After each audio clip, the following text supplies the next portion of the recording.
Hello students, कैसे हैं आप सब। आई होप आप बहुत अच्छे होंगे। तो चलिए आज हम शुरू करते हैं अपना पहला लेक्चर, जो कि है कंपनी वाली बुक का first chapter, issue of shares. तो एक कंपनी क्यों शेयर इशू करती है, तो इस बात को हम जरा समझते हैं। तो देखिए, जब कोई कंपनी को पैसा इकट्ठा करना होता है, मतलब सोर्सेज ऑफ रेजिंग फंड, जब कंपनी को पैसा इकट्ठा करना होता है तो उसके पास दो तरीके के फंड होते हैं। एक होता है ओनर्स फंड और दूसरा होता है बोरोड फंड। तो कंपनी ओनर्स फंड से और बोरोड फंड से पैसा इकट्ठा कर सकती है। अब ये ओनर्स फंड और बोरोड फंड क्या होता है? ओनर्स फंड मतलब वो पैसा जो कंपनी ने कंपनी के मालिकों के तौर पे इकट्ठा किया है। जिन लोगों से कंपनी ने पैसा लिया वो कंपनी के मालिक कहलाएंगे। मतलब अगर आप किसी कंपनी के शेयर खरीद रहे हो तो आप उस कंपनी के मालिक कहलाते हो। जी हाँ, ओनर्स फंड के अंदर पैसा इकट्ठा करने के लिए कंपनी शेयर्स इशू करती है। क्या सिर्फ शेयर इशू करके ही कंपनी पैसा इकट्ठा कर सकती है ओनर फंड का? नहीं, दूसरे तरीके भी हैं, जैसे रिटेन्ड अर्निंग। पर क्योंकि हमारा पर्टिकुलर चैप्टर शेयर कैपिटल की बात करता है, इसलिए मैंने ओनर्स फंड में शेयर्स का ही नाम लिया। दूसरा, कंपनी बोरोड फंड से भी पैसा इकट्ठा कर सकती है।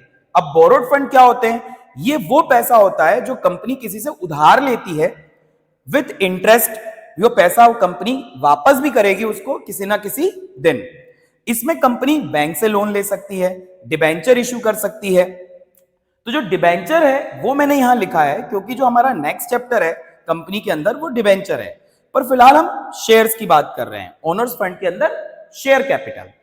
अब अगर हम शेयर्स को समझें तो company capital is divided into smaller units called shares. एक कंपनी की जो पूरी कैपिटल होती है वो छोटे छोटे अमाउंट्स में शेयर्स के फॉर्म में डिवाइडेड होती है। Each share has a nominal value. Her share की एक नॉमिनल वैल्यू होती है, जैसे 100 रुपए, 10 रुपए, 20 रुपए, 50 रुपए। मतलब एक शेयर अगर आप खरीदेंगे तो आपको ये नॉमिनल वैल्यू पे करनी पड़ेगी। For example, a company can issue 2 lakh shares of ₹10 each for a total of ₹20 lakh। जैसे कि मान लीजिए कंपनी को अगर 2 लाख शेयर इशू करे तो उससे कंपनी 20 लाख रुपए इकट्ठा कर सकती है। अगर हमारे एक शेयर का दाम 10 रुपए हो तो 2 लाख इंटू 10, 20 लाख। तो कंपनी के पास 20 लाख रुपीज इकट्ठा हो जाएंगे। The person who hold the share is referred as share holder. जो व्यक्ति कंपनी के शेयर खरीदता है उसे हम शेयर होल्डर्स कहते हैं। A company can raise its capital through the issue of share. और कंपनी शेयर इशू करके ही अपनी कैपिटल, अपनी पूंजी का पैसा इकट्ठा करती है। अब ये पूंजी का पैसा बहुत सारे कामों में यूज होता है। फॉर एग्जांपल, कंपनी को एक्सपेंशन करना है, कंपनी को एसेट्स खरीदनी है, उन सभी जगहों पे ये पैसा इस्तेमाल होता है। अगर हम इसी कड़ी में आगे बढ़ें तो इशू ऑफ प्रोस्पेक्टस करके एक चीज होती है जिसे समझना बहुत जरूरी है। देखिए, आप एज अ इन्वेस्टर अगर सोचें तो कोई व्यक्ति किसी कंपनी के शेयर क्यों खरीदेगा? जब तक उसको ये ना लगे कि यार इस कंपनी में पैसा लगा करके उसका फायदा हो सकता है, जब तक उसको ये ना लगे कि नहीं यार ये कंपनी प्रॉफिटेबल हो सकती है, ये कंपनी बहुत ज्यादा ग्रोथ कर सकती है, जब तक उसको ये ऐसा नहीं लगेगा तब तक वो कंपनी के शेयर नहीं खरीदेगा। तो प्रोस्पेक्टस क्या होता है? प्रोस्पेक्टस एक डॉक्यूमेंट है जो आपको कंपनी के बारे में कंप्लीट इंफॉर्मेशन प्रोवाइड करता है। ये बताता है कि कंपनी भविष्य में क्या करने वाली है, कंपनी के क्या फ्यूचर प्लान्स हैं। It shows the manner in which the money is to be collected from prospective investors.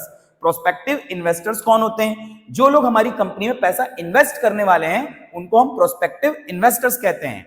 तो प्रोस्पेक्टस के अंदर ये सारी डिटेल लिखी रहती है। कंपनी के ऑब्जेक्टिव क्या हैं, कंपनी के फ्यूचर प्लान्स क्या हैं, कंपनी आगे चल के क्या करने वाली है, ये सारी जानकारी आपको प्रोस्पेक्टस के अंदर देखने को मिल जाएगी। कंपनी का ओवरव्यू, कंपनी की मैनेजमेंट टीम, कौन कौन सी सिक्योरिटीज कंपनी ने ऑफर की हैं, यूज ऑफ प्रोसीड, जो पैसा आएगा कंपनी उसका क्या करेगी, और भी डिसीजन लेने के लिए और जो भी इंपॉर्टेंट जानकारी होती है वो इस प्रोस्पेक्टस के अंदर लिखी होती है। अगर आपको कंपनी का प्रोस्पेक्टस पसंद आता है, पढ़ के आपको लगता है कि नहीं सही कंपनी है, आप इसमें इन्वेस्ट करना चाहते हो, तो आप इन कंपनी के शेयर्स को खरीदने के लिए अप्लाई कर सकते हो। तो देखते हैं, जब आप अप्लाई करते हो ना कंपनी के शेयर्स को खरीदने के लिए तो उसको कंपनी एप्लीकेशन मनी बोलती है, क्योंकि वो एप्लीकेशन के साथ आई। When prospectus is issued to the public, prospective investor intended to subscribe the share capital of the company would make an application along with the application money। जब कोई व्यक्ति कंपनी के शेयर खरीदता है तो सबसे पहली जो इंस्टॉलमेंट होती है वो पे करता है, जिसको हम कहते हैं एप्लीकेशन मनी। जब ये पैसा कंपनी के पास आता है तो सबसे पहले कंपनी के पास पैसा आया तो आप जनरल एंट्री का नियम जानते हैं कि पैसा हमारी एसेट होता है, और पैसा जब आता है तो बैंक अकाउंट को हम डेबिट करेंगे, क्योंकि एसेट बढ़ती है तो डेबिट होती है। और ये जो पैसा आया वो कंपनी के एप्लीकेशन पे आया। कंपनी में जो लोग थे, जो शेयर होल्डर थे, उन्होंने कंपनी के लिए अप्लाई किया, कंपनी के शेयर्स के लिए अप्लाई किया, इसलिए ये जो पैसा आता है उसको हम शेयर एप्लीकेशन बोलते हैं। तो हम एंट्री लिखते हैं bank account debit to share application account. Bank इसलिए डेबिट क्योंकि वो हमारी एसेट है, आपको एप्लीकेशन का पैसा मिल गया। अब दूसरा काम क्या होता है, ये जो पैसा मिला कभी ज्यादा मिल जाता है, जितना हमने अप्लाई किया उससे ज्यादा भी हो सकता है। मान लीजिए कंपनी ने इश्यू किए 10,000 शेयर, लोगों ने अप्लाई कर दिया 12,000 शेयर के लिए, तो कभी ज्यादा भी मिल जाता है, 2,000 शेयर पे ज्यादा मिल गया, तो उसका क्या होगा, वो सारी बातें हम अभी डिस्कस करेंगे। जो एप्लीकेशन का पैसा आता है उसको हमें ट्रांसफर करना होता है शेयर कैपिटल में। अब ये शेयर कैपिटल क्या होती है, देखिए आपने 11th क्लास में पढ़ा होगा, जो बिजनेस को स्टार्ट करने के लिए हम पूंजी लगाते हैं उसको हम कैपिटल बोलते हैं। वैसे यहां भी है, आप एक कंपनी को स्टार्ट कर रहे हो, एक कंपनी में पैसा लगा रहे हो तो उसको भी कैपिटल ही बोलेंगे, पर क्योंकि ये पैसा शेयर के माध्यम से लगाया गया इसलिए उसको शेयर कैपिटल बोलते हैं। और जो पैसा हमारे पास आया, कंपनी के पास आया, कंपनी उस पैसे को शेयर कैपिटल में ट्रांसफर कर देती है। और जो पैसा एक्स्ट्रा आया है जिसकी कंपनी शेयर इश्यू नहीं कर सकती, जैसे कि मैंने आपको बताया कि किसी ने 12,000 शेयर के लिए अप्लाई कर दिया पर कंपनी ने इश्यू किए थे 10,000 शेयर, तो 2,000 शेयर पे एक्स्ट्रा पैसा आया, तो कंपनी उस पैसे को रिजेक्ट एंड रिफंड कर सकती है। जब रिफंड करते हैं तो जो बैंक डेबिट हुआ था वो बैंक क्रेडिट हो जाता है, क्योंकि हमारे पास से पैसा जा रहा है।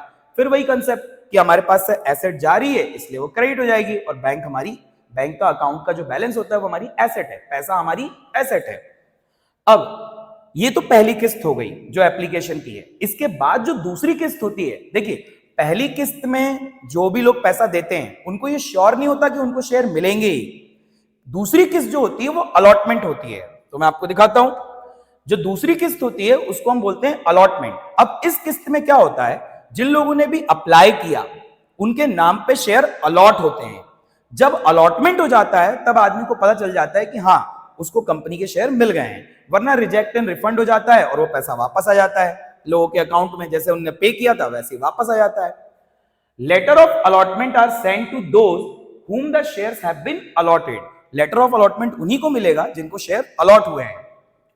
Letter of regret to those to whom no allotment has been made। और कंपनी लेटर ऑफ रिग्रेट भेज देगी, उनका पैसा रिफंड कर देगी जिनको अलॉटमेंट नहीं हुआ, जिसकी एंट्री अभी हमने पिछले वाले स्लाइड में देखी थी ना, टू बैंक करके। On allotment of share the application money is transfer to share capital account. तो आप देखेंगे दूसरी वाली जो किस्त है वो शेयर अलॉटमेंट है। पर देखिए मेरी बात को समझिए, क्योंकि सभी लोग कंपनी ये जानती है कि जिस व्यक्ति ने एप्लीकेशन का पैसा दिया है वो अलॉटमेंट का पैसा भी देगा, तो कंपनी क्योंकि ये जानती है कि सामने वाला एप्लीकेशन का पैसा दे चुका है, अलॉटमेंट का पैसा भी देगा, इसलिए कंपनी पहले से ही ड्यू की एंट्री कर लेती है कि ये पैसा तो आएगा ही आएगा। तो ड्यू की क्या एंट्री होती है, शेयर अलॉटमेंट अकाउंट डेबिट, ये दूसरी किस्त है हमारी जिसको हम अलॉटमेंट बोलते हैं। To share capital account, share capital में ट्रांसफर भी कर लिया पहले से ही। टू सिक्योरिटी प्रीमियम, अब ये सिक्योरिटी प्रीमियम क्या है, देखिए जैसे कि कोई शेयर 10 रुपए का है, उसकी नॉमिनल वैल्यू 10 रुपए है, पर अगर कंपनी उसको 12 रुपए में बेचती है या 10 रुपए से ज्यादा रुपए में बेचती है तो जितना एक्स्ट्रा बेचती है उसको हम सिक्योरिटी प्रीमियम कहते हैं। और प्रीमियम बढ़ता है तो क्रेडिट होता है क्योंकि एक प्रकार का रिजर्व है। तो जनरल एंट्री का नियम आपको पता ही है, सिक्योरिटी प्रीमियम रिजर्व क्रेडिट होगा। उसके बाद क्या होगा, अलॉटमेंट हमने ड्यू तो कर लिया, पर थोड़े दिनों बाद जब हम लोगों से पैसा मंगवा चुके हैं अलॉटमेंट का तो लोग पैसा देंगे। अब जब पैसा देंगे तो हमारे पास पैसा आएगा, तो हम लिखेंगे bank account debit to share allotment, क्योंकि वो पैसा किस चीज का है, अलॉटमेंट का है। तो ये हमारी दूसरी किस्त हो जाती है कंप्लीट। अब अगर हम इसके बाद बात करें तो हमारी थर्ड किस्त आती है जिसको हम बोलते हैं कॉल मनी। अब इसके बाद जितनी भी किस्तें होती हैं उसको कॉल मनी बोला जाता है। फर्स्ट कॉल, सेकंड कॉल, जैसे जैसे कंपनी पैसा बुलवाती जाएगी उसको कॉल के रूप में बोलते जाएंगे। तो call is demanded when demand made by the company asking the share holders to remit the called up amount on share allotted to them. तो कॉल का पैसा जो है वो कंपनी बुलवाती है जब कंपनी को ऐसा लगता है कि उनको और पैसों की क्या है, जरूरत है। अब कंपनी को पता है कि जिसने अलॉटमेंट दिया है वो फर्स्ट कॉल भी देगा, तो पहले से ही कंपनी ने फर्स्ट कॉल की एंट्री को ड्यू कर लिया होगा, जिसकी एंट्री होती है share first call account debit to share capital, पहले से ही ड्यू करके रखा है, अभी मिला नहीं है। फिर जब मिलेगा तो कंपनी एंट्री करेगी bank account debit to share first call. अब देखिए शेयर कैपिटल तो पहले ही क्रेडिट हो चुकी है, तो bank account debit to share first call. Bank same logic, bank हमारी एसेट है, एसेट बढ़ती है तो डेबिट होती है, इसलिए bank account debit to share first call, ये एंट्री होती है।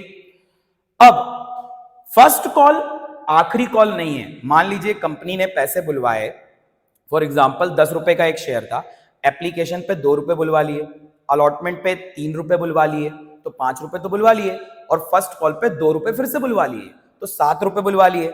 अभी भी 3 रुपए बुलवाना क्या है, बाकी है, तो कंपनी एक और कॉल कर सकती है, एक और बार पैसा बुलवा सकती है, उसके लिए हम बोलेंगे सेकेंड कॉल। और अगर कंपनी का वो आखिरी कॉल है तो उसको सेकेंड एंड फाइनल कॉल बोला जाता है, सेकेंड एंड फाइनल कॉल। तो मान लीजिए कंपनी का आखिरी कॉल है, तो last call is demand made by the company asking the share holders to remit the last called up amount on share allotted to them. जब भी देखिए आखिरी कॉल बुलवाया जाता है तो फाइनल वर्ड जोड़ दिया जाता है, जैसे इसके बाद अगर एक और किस्त होती तो थर्ड एंड फाइनल। तो हमारे केस में मान लीजिए कि सेकेंड ही आखिरी कॉल है, तो पहले ड्यू की एंट्री होगी, सेम लॉजिक के साथ कि जिसने एप्लीकेशन का पैसा दिया, अलॉटमेंट का पैसा दिया, फर्स्ट कॉल का पैसा दिया, वो सेकंड कॉल का पैसा भी देगा, सेकंड एंड फाइनल कॉल का पैसा देगा, तो कंपनी पहले से ही ड्यू कर लेगी share second and final call account debit to share capital. देखिए शेयर कैपिटल हमेशा क्रेडिट होगा, क्योंकि कैपिटल बढ़ती है तो क्रेडिट होती है, तो ये एंट्री हो गई। अब कुछ दिनों बाद इसका पैसा आ जाएगा, कुछ समय बाद पैसा आएगा, तो पैसा आता है तो हमारी एसेट होती है, इसलिए बैंक अकाउंट डेबिट। किस चीज का पैसा है भाई, तो share second and final call का है, तो to share second and final call. इस तरीके से हमारी किस्तें कंप्लीट होती हैं। अब अगर आप इसको और डिटेल में समझना चाहते हैं तो मैं आपको एक क्वेश्चन की मदद से इसको और डिटेल में समझा सकता हूं, और हम इसको प्रैक्टिकली करके देखेंगे कि ये कैसे होता है ना। दूसरी बात एक और मैं आपको बताना चाहता हूं कि अगर आप ध्यान से देखें ना, तो आपको ये समझ में आएगा कि एक्चुअली में एंट्री क्या हो रही है। अगर आप ध्यान से देखें तो एंट्री हो रही है bank account debit to capital account, share capital account.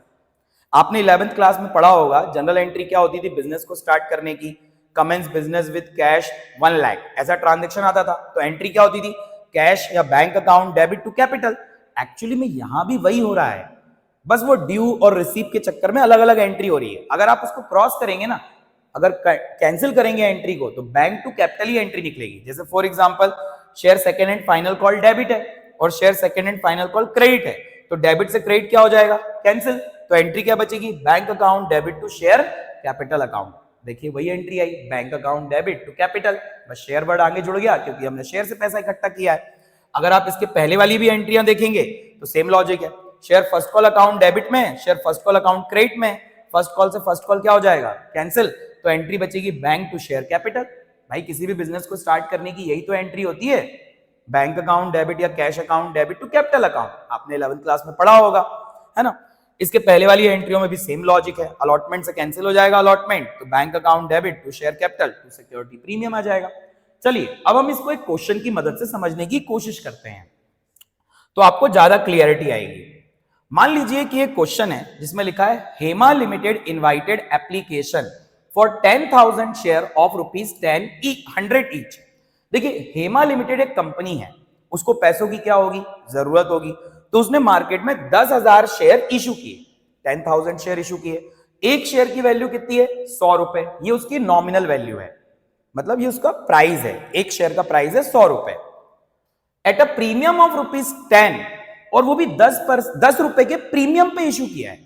मतलब अब देखिए कंपनी को पैसे जब मिलेंगे ना, तो सिर्फ 100 रुपए नहीं मिलेंगे, 100 रुपए और 10 रुपए मिला के पूरे 110 रुपए मिलेंगे, 10 रुपए प्रीमियम के मिलेंगे। अब देखिए मैंने आपको बोला कि कंपनी ये पैसे को किस्तों में बुलवा सकती है, तो कंपनी किस्तों में कैसे बुलवाएगी पैसे को, तो पहली किस्त का नाम है एप्लीकेशन। कंपनी एप्लीकेशन पे बुलवा रही है 20 रुपए, 20 रुपए एप्लीकेशन पे बुलवाएगी। अलॉटमेंट पे बुलवा रही है 40 रुपए, जिसमें इंक्लूडिंग प्रीमियम है, मतलब उसमें प्रीमियम जुड़ा हुआ है, तो 40 रुपए में 10 रुपए का क्या हो गया, प्रीमियम। तो 40 में 10 रुपए अगर प्रीमियम के हैं तो 30 रुपए किस चीज के होंगे? शेयर कैपिटल के होंगे। तो अब देखिए पूरा 110 रुपए आना है प्रीमियम मिला के, 20 रुपए एप्लीकेशन पे आ गया, 40 रुपए अलॉटमेंट पे आ गया, 20 और 40 हो गए 60, और 20 रुपए आएगा फर्स्ट कॉल पे, तो 60 और 20 हो गए 80। अब 110 कंप्लीट होने में कितना बचा? 110 में से 80 कर दीजिए माइनस, 30 रुपीज बचे। तो लिखा है and the balance on final call, वही फाइनल कॉल पे बैलेंस आएगा। तो 30 रुपीज किस पे आएंगे? फाइनल कॉल पे, सेकेंड एंड फाइनल कॉल पे।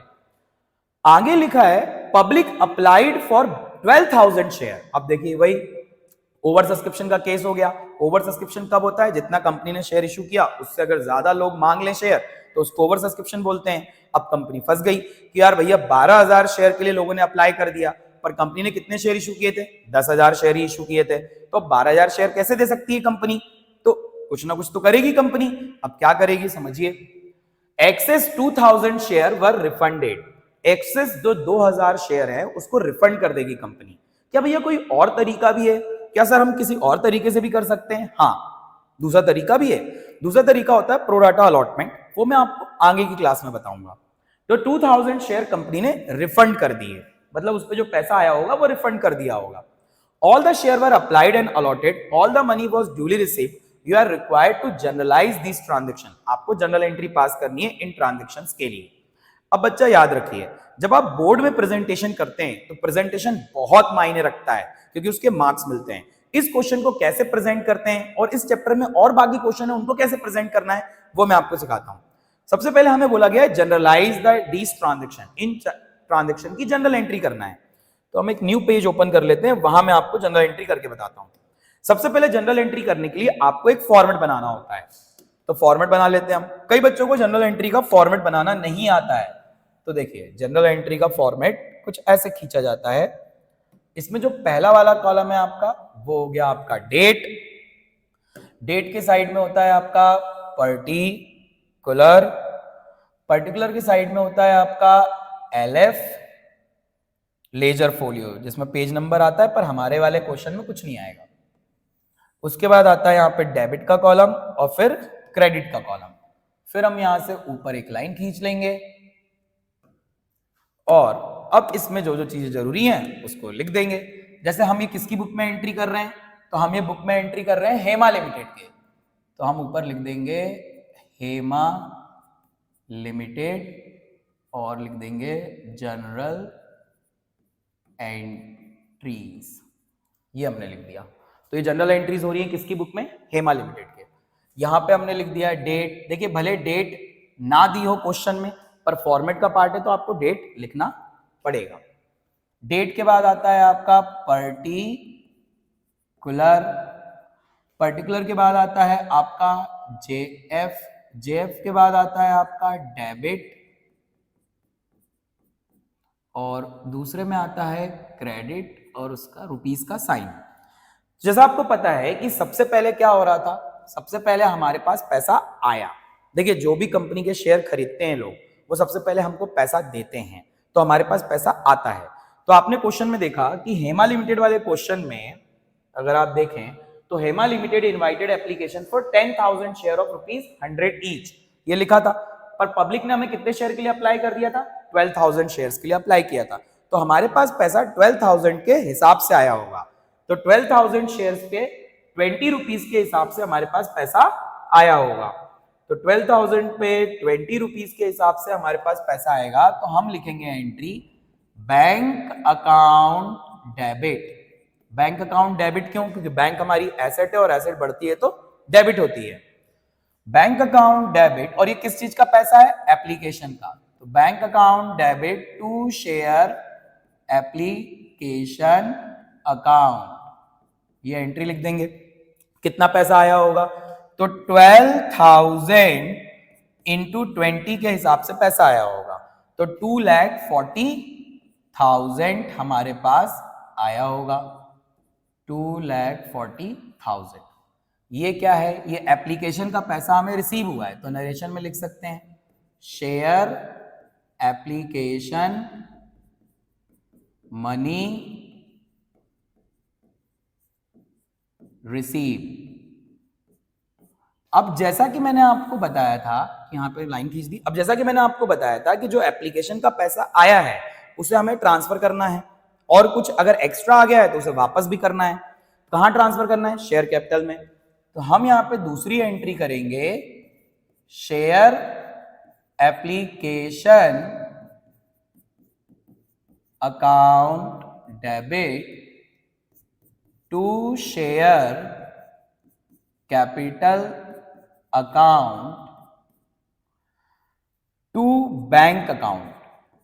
अब ध्यान से देखिएगा मैंने बैंक अकाउंट क्यों लिखा है। तो शेयर एप्लीकेशन में जितना पैसा आया था उतने से ही शेयर एप्लीकेशन डेबिट हो जाएगी। पर ध्यान देने वाली बात क्या है, शेयर कैपिटल में हमेशा उतने ही अमाउंट से लिखा जाता है जितने कंपनी ने शेयर इशू किए। कंपनी ने कितने शेयर इशू किए थे? 10,000 शेयर इशू किए थे, और उस पे एप्लीकेशन पे कितने रुपए बुलवाए थे? 20 रुपए। तो 10,000 इंटू 20 से ही शेयर कैपिटल में हमेशा आएगा। 10,000 इंटू 20 मतलब 2 लाख रुपीस ही इसमें आएंगे, हमेशा याद रखिएगा। और जो एक्स्ट्रा आया वो कितने शेयर पे आया? वो आया 2,000 शेयर पे, तो उसको कंपनी वापस कर देगी। तो जो बैंक पहले जब पैसा आया था तो डेबिट हुआ था, अब जब पैसा जाएगा तो बैंक क्रेडिट हो जाएगा, तो हम वापस कर देंगे। 2,000 शेयर पे 20 रुपीज के हिसाब से हमने रिजेक्ट एंड रिफंड कर दिया, तो ये हो जाता है आपका 40,000। तो हम यहां नरेशन लिख देंगे। क्या नरेशन लिख सकते हैं? Application money transfer to share capital and excess money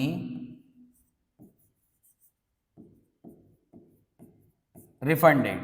ये हमारी दूसरी है। तो देखिए एप्लीकेशन हो गया।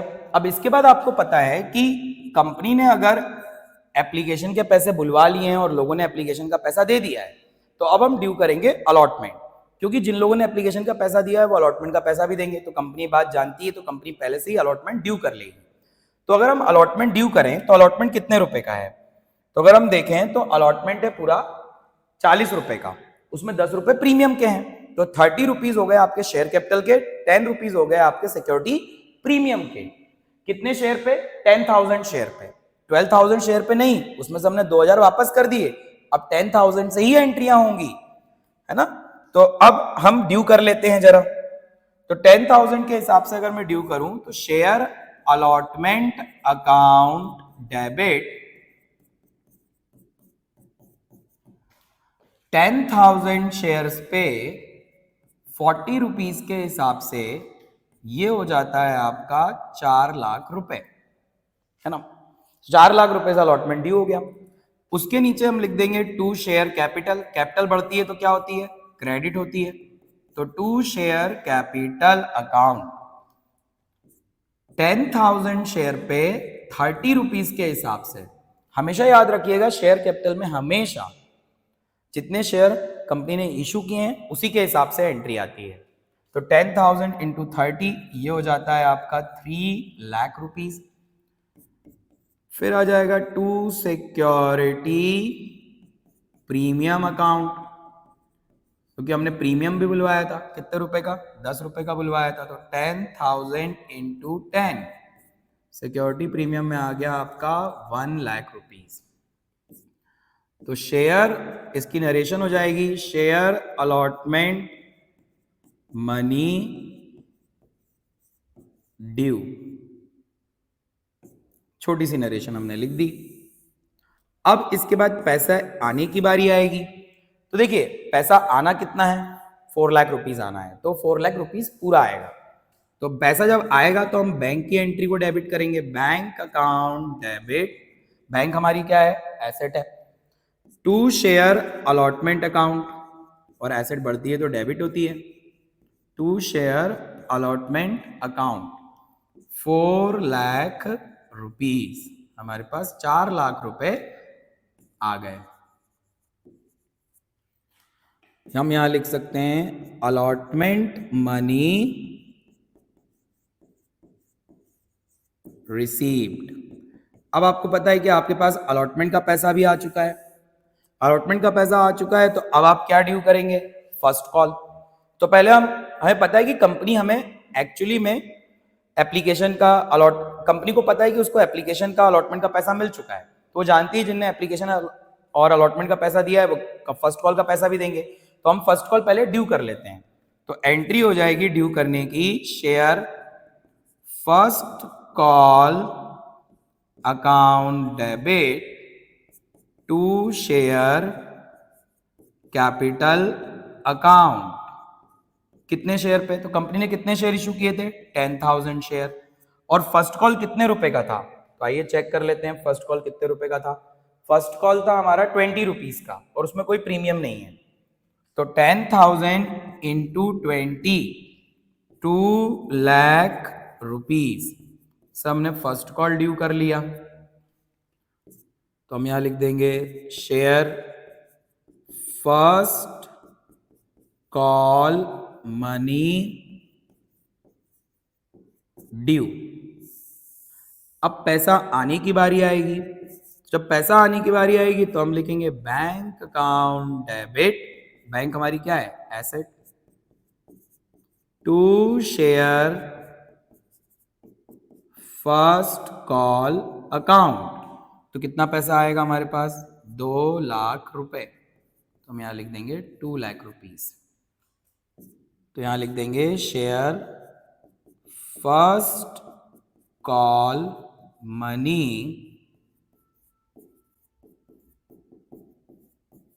रिसीव। अब आपको पता है कि फर्स्ट कॉल के बाद है आपका सेकेंड एंड फाइनल कॉल, जो कि हमारा आखिरी कॉल होता है। तो आपको पता है इतने सारे पैसे लोगों ने दिए हैं तो वो सेकेंड एंड फाइनल कॉल भी देंगे। तो हम सेकेंड एंड फाइनल कॉल को पहले ड्यू कर लेते हैं। तो पहले देखना पड़ेगा सेकेंड एंड फाइनल कॉल है कितने का। देखिए आपका पूरा शेयर कितने रुपए का था? 100 रुपए का था। उसमें 10 रुपए किस चीज के थे? प्रीमियम के थे। तो पूरा 110 रुपए का हो गया। 110 में से एप्लीकेशन आपकी कितने रुपए की है? 20 रुपए की। अलॉटमेंट कितने का है? 40 रुपए का। फर्स्ट कॉल कितने का है? 40 रुपए का। तो 80 रुपीज माइनस कर दीजिए। 110 में से गए 80, तो आपके पास कितने बचे? 90, 100, 110, तो 30 रुपीज बचे। तो 30 रुपीज का आपका सेकेंड एंड फाइनल कॉल होगा। तो पहले हम ड्यू कर लेते हैं वही 10,000 शेयर पे। Share second and final call. देखिए इसमें फाइनल वर्ड जोड़ना बहुत जरूरी है, तभी तो पता चलेगा कि आखिरी कॉल है, कंपनी इसके बाद पैसा नहीं बुलवाएगी। 10,000 शेयर्स पे 20 रुपीज के 30 रुपीज के हिसाब से 3 lakh rupees to share capital account. To share capital account 3 lakh rupees. अब आप यहां पे हम नरेशन लिख देंगे, share second call due. Share second and final call due भी लिख सकते हैं। अब हमारे पास पैसा आएगा, आखिरी कॉल का पैसा आएगा। तो पैसा आता है तो आपको पता है हम बैंक अकाउंट डेबिट करते हैं। तो bank account debit to share second and final call account 3 lakh rupees. और इसमें हम नरेशन लिख देंगे,